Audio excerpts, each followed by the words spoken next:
Okay, ladies and gentlemen, we've had far too many depressing videos, so here's a funny story for you.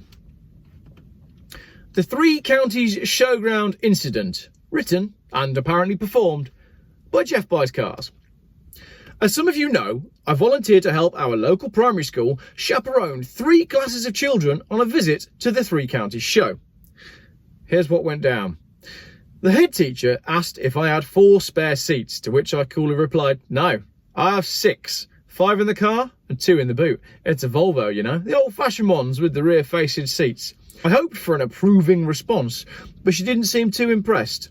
My job was simply to transport 4 children safely to the venue and then look after my own small group as we perused the Three Counties show for the day. The show was back on after 2 cancelled years. The hot weather was causing headlines and I'd cleaned the Volvo specially. This was its big day. I'd never actually been to the show before, so I was secretly excited. And my plan was to fulfil my duties, look after the kids, have a cheeky local cider, pet an alpaca and return home with the same exact children that I'd left with. But my plan went sideways quickly. Upon arrival at the show, I quickly realised it was a much larger venue than I'd anticipated. The coach decanted 60 children, and the 3 cars that followed made the numbers up to close to 80 kids. I figured with 80 children, no one would mind that I'd accidentally left one locked in the car. It wasn't really my fault. The girls in the rear-facing seats had caused havoc with the following drivers with their hand signals, and to be honest, the road rage that followed is worthy of a YouTube video on its own. I thought they were just waving, but the 4x4 driver behind interpreted things otherwise. After I'd calmed him down and told the 4 young passengers never to repeat any of the words that were exchanged or to speak of the incident again, I was pretty stressed. So leaving one child locked in the car wasn't really my fault. Apparently, he lost a shoe under the front seat and got stuck whilst trying to retrieve it. But it didn't matter because the sunroof was open and there was plenty of water in the car. Once we got through the gates, it was easy for me to hide the fact that I'd already lost a child. I simply took charge, sounded official and led the way. And no one batted an eyelid. The first real trouble happened in the goat enclosure, where I accidentally filled in a form wrong and ended up judging the best Angolan goat competition. 10 minutes later, I was chased out of the marquee for announcing over the tannoy that if I'd seen one goat, I'd seen them all, which enraged a mob of Welsh goat enthusiasts, although I did get a laugh from the audience. One of the children in my group had expressed a real interest in Angolan goats and said they'd like to take one home, and I took this as a personal challenge and managed to sneak one out of the arena dressed as the child that I'd accidentally left locked in the car. Thankfully, the child had pretty long and curly hair and he didn't speak much, so it was a win-win.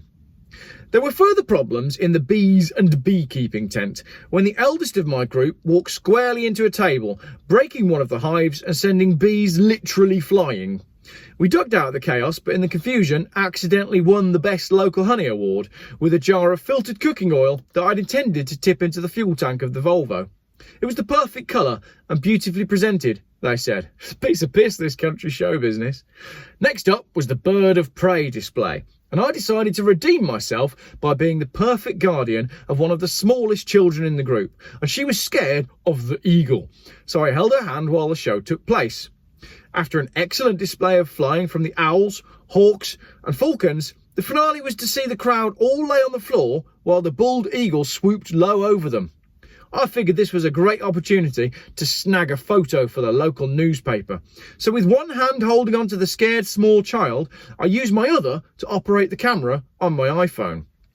Unfortunately, the bird in question must have had bad eyesight, as when it swooped low for the final display, it mistook the rapidly flashing light on my iPhone as the scurrying legs of a small mammal.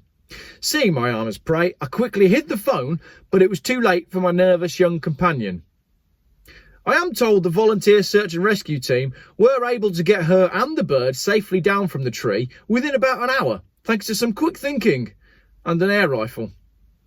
Stressed from the day so far, while the teachers found a good spot for lunch, I snuck off to the Perry and cider tent. Armed with some Dutch courage, I was able to face the afternoon and embrace my failures. Plus, the Angolan goat that I dressed up as a child was being much better behaved than the one locked in the car. 3 pints of local Perry really helped. After a break for lunch and ice creams, we moved on to the 7 area search and rescue stand, which was next to an army recruitment stand and the local police. 3 children enlisted in the infantry, which was odd because the eldest in our group was only 9. The sergeant said if they could hold the gun, they were good to go, and they passed that test with ease. Whilst the 3 older boys completed the paperwork, 6 kids climbed into a search and rescue hovercraft for a photo. Unfortunately, this was the first day of the show, and someone had left the keys in the ignition. The 6 kids waved us goodbye and disappeared out of the showground, swiftly followed by 2 search and rescue Land Rovers, and I'm told they're confident they'll find the hovercraft later tonight with thermal imaging. So we collected the remaining children together, including the Angolan goat that I dressed as a child, and made our way back to the coach. And it wasn't just me that was stressed by this point, as the teacher in charge of the visit did a superb job of calming everyone down and forming an orderly line in front of the coach. Well, or should I say a coach? Problem was, it wasn't the right coach. At the time of writing, the children are all reported to be in fine spirits, making the most of the all-inclusive hotel for pensioners in Devon. Back at school, year 3, 4 and 5 all reported their best ever spelling test results thanks to the new average class member age of 83. We're still waiting for the coach companies to coordinate a swap over to get the pensioners to their hotel and their children back to school. I did pop briefly into the headmistress's office to thank her for the day and offer my services for the next one, but for some reason she didn't really seem very enthusiastic about the idea, and I've not yet been asked to return the Angolan goat. Thanks for listening. There's more of that sort of stuff on my website, geoffbuyscars.com, and go under my writing and you'll find all sorts of funny things to while away your evening. Oh, cheer me up reading that. Much more fun than what's going on in the world, isn't it? Right, I'm going to go get myself an Angolan goat and a cup of tea.